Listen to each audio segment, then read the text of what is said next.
Ah, Mrs. Ashley, ich habe Sie gefunden. Ich wurde Zeuge eines Vorfalls unter Deck, von dem ich dachte, dass er von Interesse für Sie sein könnte. Erzählen Sie. Ich bemühte mich, einige von Mr. Ashleys Wertgegenständen beim Zahlmeister des Schiffes einzubuchen, als ich eine mittelalte Frau sah, die mit dem Steward sprach. Sie bestand darauf, dass sie das Recht habe, in die Erste-Klasse-Kabinen gelassen zu werden. Der betreffende Steward jedoch wollte davon nichts hören. Er sagte, er wüsste nicht, wie sie in Besitz der Erste-Klasse-Bordkarte gekommen sei. Doch er wollte der Sache auf den Grund gehen und bis dahin verwies er sie auf das Zwischendeck. Das ist sehr interessant, Montague, aber ich habe gerade Wichtigeres im Kopf. Ich verstehe, Madame. Ich dachte nur, es würde Sie interessieren zu erfahren, dass die fragliche Dame mir nicht unbekannt war. Bitte sagen Sie nicht, dass es meine Mutter war. Ich fürchte, sie war es. Diese Intrigantin. Sie hatte also doch ihre Bordkarte. So wird es sein, Madame. Doch sicherlich war ihr Wunsch lediglich, auf ihre einzige Tochter Acht zu geben. Montague, ich schätze Ihr Verständnis. Doch Sie kennen sie nicht so gut, wie ich sie kenne. Wie auch immer. Ich muss sie finden und mit ihr sprechen. Sie sagten, der Steward führte sie zum Zwischendeck? Ja. Allerdings nehme ich an, dass Sie ebenso wenig geneigt sein werden, eine junge Dame der Oberschicht ins Zwischendeck zu lassen, wie Ihre Mutter nach hier oben. Dann muss ich wohl einen Weg finden, mich herunterzuschleichen. Dürfte ich einen Vorschlag machen, Madame? Durchaus. Ebenso wie das äußere Erscheinungsbild Ihrer Mutter den Zutritt zur ersten Klasse ungeachtet der Bordkarte verhindert hat, würde Ihr Äußeres Ihnen den Zugang zum Zwischendeck unmöglich machen. Wenn Sie auf diesen Plan bestehen, wovon ich nachdrücklich abraten möchte, würde Ihr Durchkommen vielleicht dadurch erleichtert, wenn Sie, in diesem Moment zumindest, ein wenig mehr wären wie Ihre Mutter. Sind Sie sich sicher, dass Sie nicht meinen, mehr wie ich selbst? Ich denke, Sie finden beide Möglichkeiten zutreffend.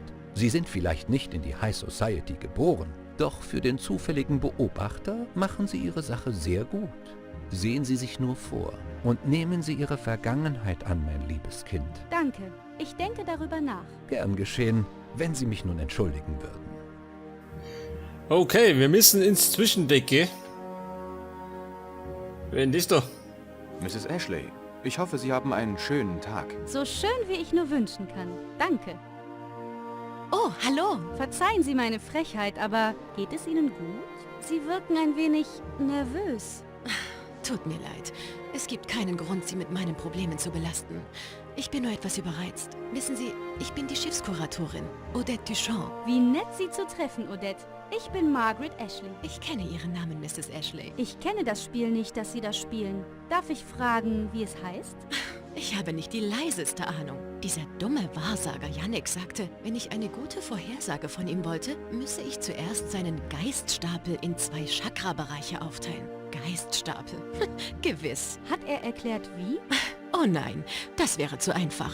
Er gab mir dieses weltliche Orakel, das, wie ich bemerken möchte, exakt wie eine schlecht gemachte Taschenuhr aussieht und sagte, die Hände würden mich führen. Tch, dieser Idiot. Wenn Sie ihn so unangenehm finden, warum macht es Ihnen dann etwas aus, ob er Ihnen eine Vorhersage gibt oder nicht? Oh, meine Liebe, im großen Plan ist er unwichtig, nur ein geschwätziges Sprachrohr einer viel größeren Macht.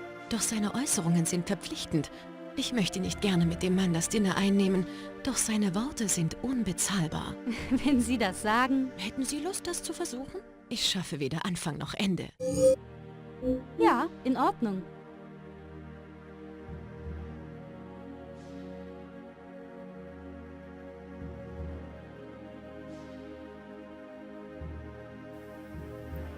Und jetzt haben wir da ein Rätsel schon. Oh Gott. Was soll ich machen? Die Uhr gibt mir Hinweise. Wo ist der Hinweis? Was tue ich?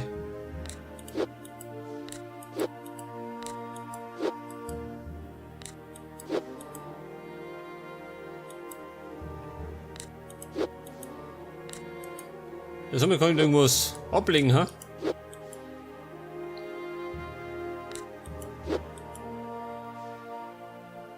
Drei und 9 sagt er mal. Aber warum?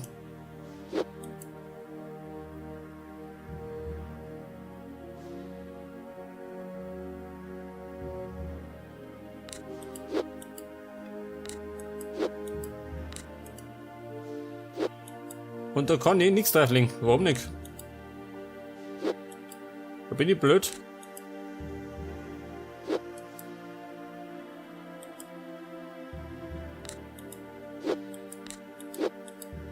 Ablegen geht nicht, gell?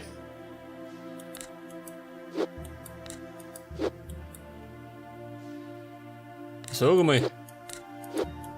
Was soll er mich der? Baby, ich kenne mich nicht aus. Hallo, wollen Sie es jetzt mal mit den Karten probieren? Ja, in Ordnung. Leider ja.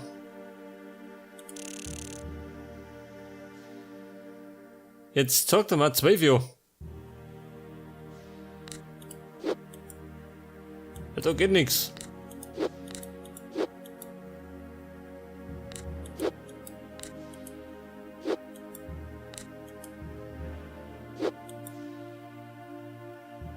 Das Blöde ist, ich kann da nichts ablegen, gell? Warum nicht? Ich kann da nirgends irgendwo stapeln oder so. Sag mal. Was ist denn das für ein blödes Rätsel?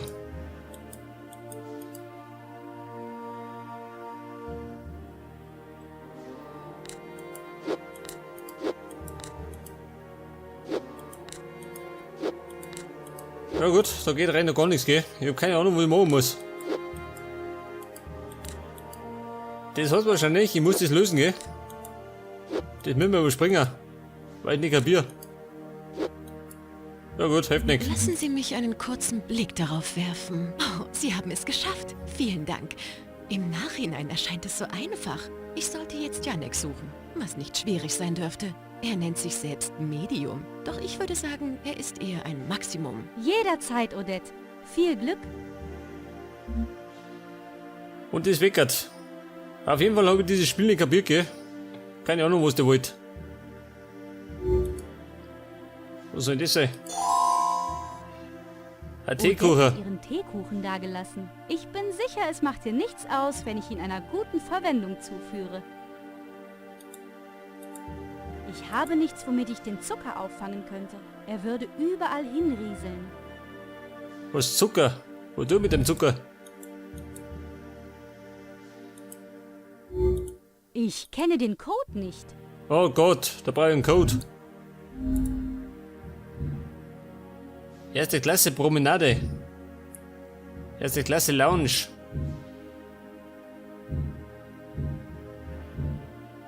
Der Lese- und Schreibraum. Ein Aufzug. George, was tust du hier oben? Ich habe gar nichts getan. Und Sie können nicht beweisen, dass ich doch hab. Oh, wirklich? Du hast diese Unordnung nicht gemacht? Nein, jemand hat mein Lieblingsbuch genommen. Ist einfach damit abgehauen. Ich gehe nirgendwo hin, bevor ich es nicht zurück habe. Das ist lächerlich. Wie hieß das Buch? Es ist eins aus der Charlie-Serie. Ich weiß nicht, was das heißt. Die kenne ich nicht. Du kennst Charlie nicht? Das sind ein paar ganz tolle. Charlie geht angeln, Charlie geht in den Park. Ah ja, ich glaube, ich verstehe, was du meinst. Ich schaue mich hier um, bis sie es gefunden haben. Ja gut. Und Mama geht Charlie scheißen, gell? Jetzt muss ich diese blöde Buch suchen. Da ist mein Buch nicht. Schon nachgesehen. Guck besser woanders. Ein Buch für George.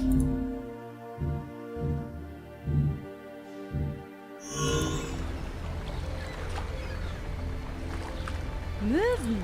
Sie sehen hungrig aus. Was Möben? Sollen wir es Möben? Habt ihr Hunger auf einen Kuchen? Die Krümel des Teekuchens ziehen die Möwen an. Doch es gibt keinen Anlass, dies jetzt zu tun. Warum nicht? Die haben doch Hunger, oder? Das sind doch die Möben, schön. Die sind doch Tauben. Was, Charlie geht ins Ausland? Ja gut. Das ist ein Behälter voller Rettungswesten. Hoffentlich haben wir auf dieser Reise keine Verwendung dafür. Kann bestimmt nicht. Davon bin ich überzeugt. Jetzt habe ich auf jeden Fall dieses Buch, pass auf. Pass auf, Georgie Boy. Ist das Buch, George? Yo, das ist es. Ich wusste, dass sie das haben. Na also, ein gutes Ende. Also räumst du hier noch auf, bevor du zum... Fantastisch. Bekommt, was er will und ist auf und davon. Schätze, ich muss mich ums Aufräumen kümmern. Aufräumen. Was muss ich? Platziere alle Bücher wieder auf dem Regal. Da drin, ha? Verstehe. Die kehren da eine. Und die linke.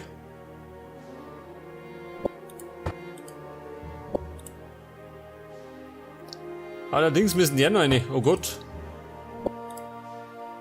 Das kann eventuell ein bisschen eng werden.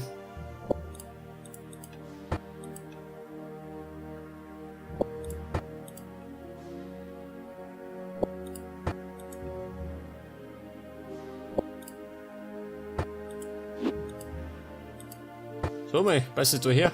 Schon, gell? Und? So, Jawohl. bequem und gemütlich. Hoppla, da ist eine Büchereikarte aus einem der Bücher gefallen. Ich denke, ich behalte sie erstmal. Und jetzt kriegen wir eine Büchereikarte. Was tue ich mit dir?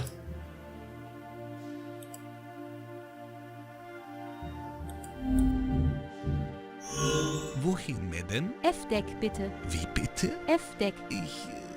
Es tut mir leid, Madame. Das F-Deck ist ausschließlich für die Passagiere der 3. Klasse. Junger Mann, ich habe keine Zeit für Diskussionen. Ich muss zum F-Deck und entweder Sie bringen mich dorthin oder ich lasse ein Seil an der verdammten Schiffswand herab und klettere selbst hinunter. Ich bitte um Verzeihung, Madame, aber das F-Deck ist kein Ort, an dem Sie herumlaufen sollten. Wenn Ihr Ehegatte herausfindet, dass ich zugelassen habe, dass Sie dort unbegleitet unterwegs sind, würde das meinen Job bedeuten.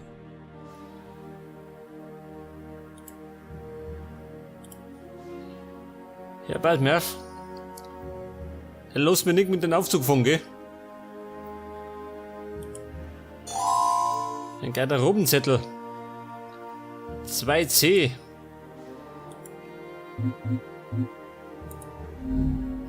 Die Garderobe.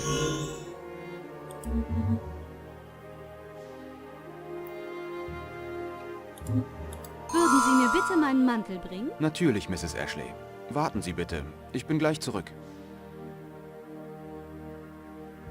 Mrs. Ashley, ich bitte um Verzeihung. Ich kann Ihren Mantel nicht finden. Oh, kein Problem. Montague hat ihn vermutlich bereits mitgenommen. War mir ein Vergnügen. Es war mir ein Vergnügen. Mein Mantel ist nicht da. Wobei ich das bezweifeln mag, dass es mein Mantel war, gell?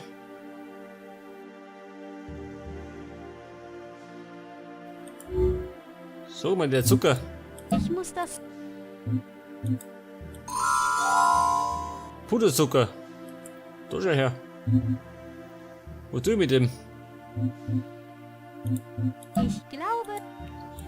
Puderzucker.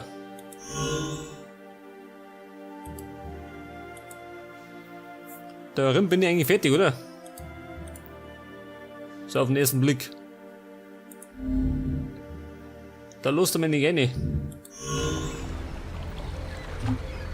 So mal das Möben. Was ist Puderzucker? Ich glaube... Einig.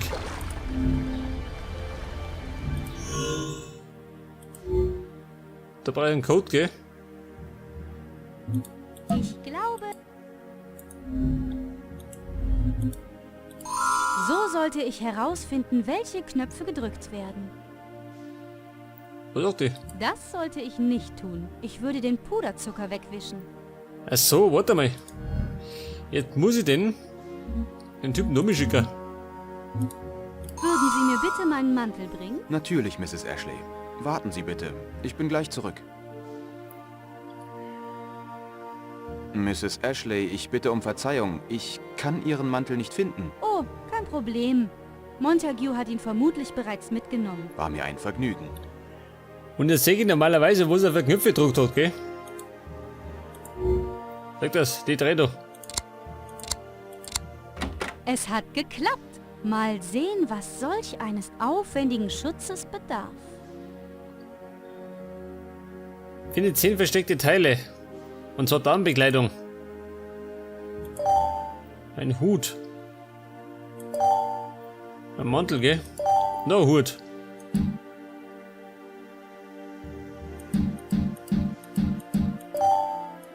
Ja gut. Ich klick mir einfach durch, gell? Jungs, da will ich schon.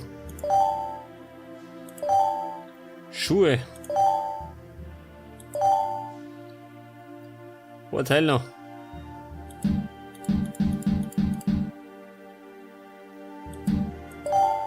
Ja gut. Also mal sehen, was mir gut oder besser schlecht steht. Ich brauche ein neues Outfit. Ich muss ja in die 3. Klasse. Das heißt, das sollte nicht schön sein. Die 3. Klasse. Die Schuhe, oder? Weiß. Das schaut ein bisschen freundlich aus. Nehmen wir das doch. Ich soll ja schäbig daherkommen. Mein Sinn für Stil ist unübertroffen. Also das passt schön. Ja gut. Es war ja nicht kompliziert. Das heißt, jetzt gehen wir in den Aufzug. Wohin, Madame? Madame, ich bewundere Ihre Beharrlichkeit. Und dieser Aufzug ist in der Tat eher einer Näherin angemessen als einer Herzogin. Doch er ist immer noch etwas zu unbeschädigt. Oh, und was bitte sehr würden Sie empfehlen? Ich wäre nicht so kühn, Madame zu empfehlen, wie sie ihre Kleidung behandeln soll, falls dies tatsächlich ihre Kleidung ist. Doch ich kann sie nicht guten Gewissens zum Swissendeck bringen, ehe sie, wie soll ich es ausdrücken, sich ein wenig verschmuddeln. Sie sind unmöglich. Nein, nur höchst unwahrscheinlich. Jetzt soll ich meine Klamotten verschmuddeln. Ja, so mal. Meine Klamotten verschmuddeln. Ja, pass auf. Da sind wir fertig. Da haben wir die Klamotten gekriegt. Es gibt dort nichts für mich zu tun. Ach so, da geht nichts mehr. Wahrscheinlich der Robert, oder? Da haben wir noch nichts gemacht. Möwen. Verschmuddeln. Die Krümel des Teekuchens. Das wollte ich nicht. Ich glaube... Ach so, warte mal.